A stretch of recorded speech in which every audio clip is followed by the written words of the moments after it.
the humble brag, that social status signaling.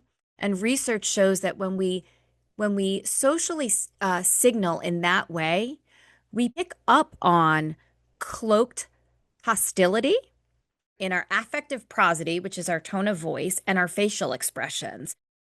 By nature, we're animals. I know when my cat comes up to me and his tail is big and buff, fluffy, he's mad. We can read these things in other people, and it elicits a hostile response in us. The humble brag at like sports. My kid's so good, he got 7 offers. Yeah. Right? Like it triggers this whole sort of domino effect of indirect or covert aggression that we play out as parents that of course trickles down to our children. Be happy, happy, happy, happy, happy. Gonna keep you chill. Welcome back, Creative Mama fans. Today, we are talking about something that many parents are navigating right now, raising kids in a culture of competition, achievement, and the idea that there are no days off. Our guest is Dr. Noëlle Santorelli, clinical psychologist, speaker, and adjunct faculty member at Emory University School of Medicine. Dr. Santorelli specializes in women's relationships, family dynamics, and the social pressures of modern motherhood. We're diving into competitive sports, dance, and organized activities, the pressure we put on ourselves, the pressure we may put on our kids, and what it really takes to raise healthy, grounded kids in this environment. We'll also talk about being relationally astute, learning to read relationships, recognize dynamics, and use that awareness to protect your mental health. This conversation was really fun, and we talk about when to push and when to let go. Let's dive in with Dr. Noëlle Santorelli. We were just having a conversation with my youngest last night because I watched his game last night and I was like, he's got something every day. This is crazy. Ugh. I was saying to him, how do you feel? He said, I was really tired tonight and I was tired at the last game too. And I said, you're going to have to pick a night off. We're going to have to change something this week, like today, now. So you get to pick unless you want me to do it for you. Yeah. He said, I think I'll choose this and then this and this I'll choose this to skip. And I said, okay. And my husband and I had a conversation and I just said, I'm not into burning out my kid's tissues and his muscle fibers. I'm just not, and also his mind. So none of that is worth it. I'm not pushing him 1 minute past. You're jam-packed every day of the week. I want him to be able to play video games. I want him to go shoot the ball outside in the driveway non-competitively. And nothing will make a kid quit the thing they love quicker than pushing and burning out.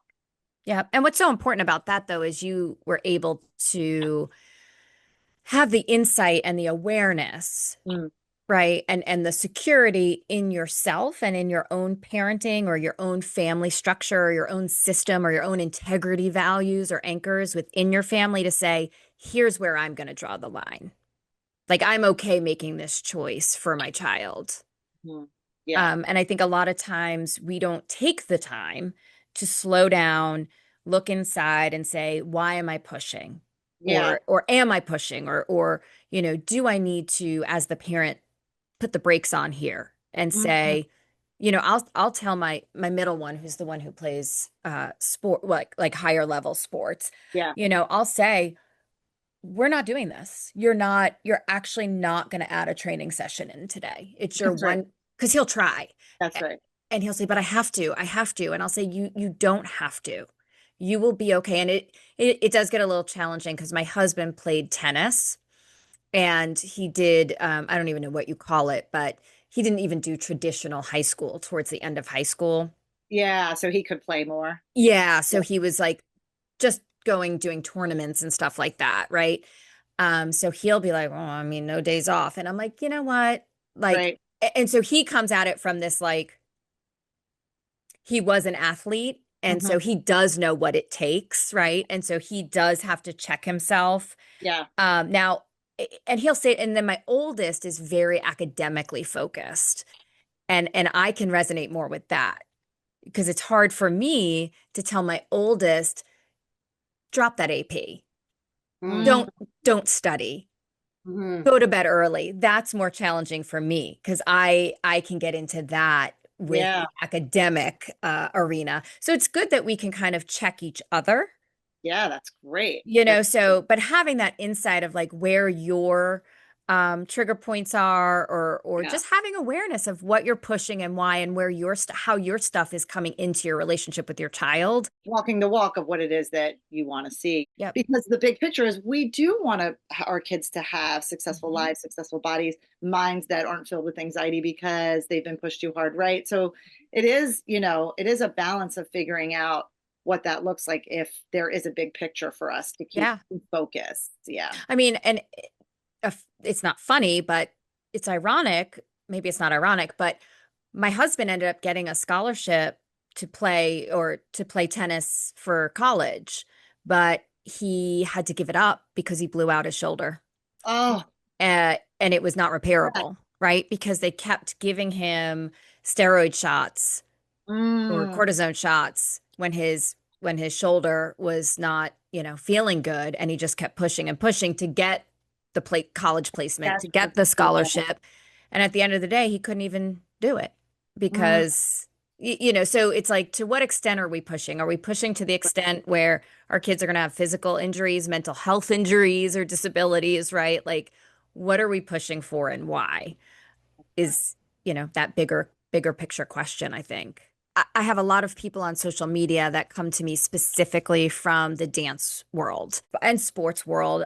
I feel like I understand the baseball world a little bit more just because yeah. I've seen it a minute. But in the dance world, do you see, and this on record, off record, do you see the cliques forming? Do you see the competition from the parents coming down to the children and then the like, do you see that? Yes. Okay. So that's why when I try to teach my classes, I try to like enforce in the children that we're doing this because we love it. That constant reminder of why Yeah, are you here exactly. at the Because beginning of the day and the end of the day? What it's got not you a here? Where you go? Yeah. I always say it's not a competition, it's a community, Yeah. period. Yep. Right? Kelly, I know Yep. you're the same. Like I love that. Shelly works It's on the collegiate level. She works with these dancers who are like entering the world. Like Yeah. how is that, Shelly? I mean, like they're like your babies in a way too. Yeah, oh they're 100%. I mean, I have them for 4 years and yeah. they're all, doing out there doing amazing things and Dancers. This dancer is dance. performers. Yeah, so dance, so Okay. like commercial dancers. Also, I work with dancers in musical theater programming. So, they're so it is highly competitive. But Mhm. I will find this interesting, and I didn't think this until now, but I would like to hear your perspective on this, Dr. Noel. Mhm. So in dance or in like the performance industry, right? Yeah. There are people that even when I came to New York to perform, and I've never left, I'm still doing it, not performing, but I'm here working. And I, have always found that there are people who are real opportunists. I'm not saying that in a negative way. I'm saying I'm actually like really, I wish I could be more like that. Like Mm. really like paying attention to like who's doing what, really taking advantage of like Mhm. industry relationships. Um, Mhm. they're a little bit a part of the whispering that goes on, but like it's real, like, you know, they heard about a thing starting and then they got the job the next day. Hmm. Where I'm just kind of like looking around with my coffee, just kind Yeah. of enjoying the music. I'm in my zone. Yep. But I do know that I've realized this recently, my MO with all that is not that. I'm not like that. I am more relationships are so important to me. So the way that I have moved through this business is by relationship building. Mhm. That has come with a lot of loss for me. Like I have Mm. lost out on a lot of stuff, I think, because I wasn't so Uh-huh. I don't know if it would be aggressive, but you know I what would I'm say aggressive. I was going to say the word aggressive. Yeah. Like I don't, Aggressive. Yeah. what I'll do is I'll send an email after the meeting being like, I loved your shirt. It was so great to catch up with you. You're so fun. Thank you so much. Not like, hey, it was so great meeting you. Hey, listen, if you ever need an assistant on that project, you'll never hear that come out of my mouth because it feels so uncomfy for me Yeah. because I build relationships to move through my industry. And I Mhm. just think it's part of just kind of how I'm wired, but it's also Yeah. very important to me. I see someone the second time I've met them and ask Mhm. about, hey, how did that doctor's appointment go you were mentioning? Before I Mhm. say, how's that project you're working on? What's your opinion on that? Yeah, I think that there's absolutely power in being able to, so being relationally astute, I think is Oh, I love that. right. It's absolutely a power Yeah. where, and you can use it for good or for bad, right? Like I actually talk about this all the time with one of my kids who is very relationally astute. He can really, like we joke that he's never met a stranger, Yeah. but in this very earnest way, right? He genuinely, it sort of reminds me of how you're speaking. He genuinely wants to know you and connect. It also makes people like him. Yeah. He's got something about him that makes him very likable because he's got these really astute relationship skills and he can really read a room and he can use it to his advantage. Um, and I try to infuse in him sort of humility with that. Like, Mm. yes, you can use your social prowess and your ability to read a room and connect with people for good, but we always have to be careful that we're using it for good. So then Yeah. you've got that personality component, I think, that can also come into play. So I Hmm. can be really relationally astute and I can be very Machiavellian, right? Which when What we does get that into, mean? yeah, when we get into the real psychology, right? The Machiavellian is like, I'm going to use these situations and these relationships for my advantage only. And I Ah, don't really care the impact it has on you or doesn't. It's part of the sort mm, of dark triad we talk about of personalities. We've got the wow. narcissist, we've got the Machiavellianism, and then we've got the antisocial part or Mm, the, which is the sort of more commonly talked about really dark. So that's the dark triad is those three different personality structures and types. yeah. And the Machiavellian part is the like almost like I see this as a chessboard and I see it really clearly. I'm really astute and I can really see it. And I'm really going for a checkmate. And I don't really care what's in my wake, what's in my, and Yeah. that I think that when you say hungry, and there's nothing wrong with being hungry. I'm ambitious. I'm hungry too. When I recently, after I went on the Tamron Hall show, which was like my first time on national TV, it was Oh my amazing. God, that's amazing. It was amazing. I called my husband afterwards. He's like, "How was it?" I was like, "I'm hungry for more." I mean, literally, Love it. I used to dance. I love theater. Like I like all that stuff. Yeah. The makeup, the hair, the performing. I like all A that stuff. performer, Yes, I I, like it. I uh, like it. I enjoy it. And so, but that's the first thing I said is I'm hungry for more. I think it was the hair and makeup I really liked, but and getting dressed up. But you can use it, but you have, I think it does come down to your intention, like the personality behind the Yeah. intention. Yeah. And can you sort of balance your hunger with your respect for other people and how you use those people and your relationships to accelerate your success? Are you Yeah. using them as stepping stones? Are you literally stepping on them? Or are you bringing them along with you? Are you using it Uh, as a way to sort of just, you know, help yourself advance? But you're right. not like stepping on them literally. Yeah. Yeah. I cannot imagine. Hmm.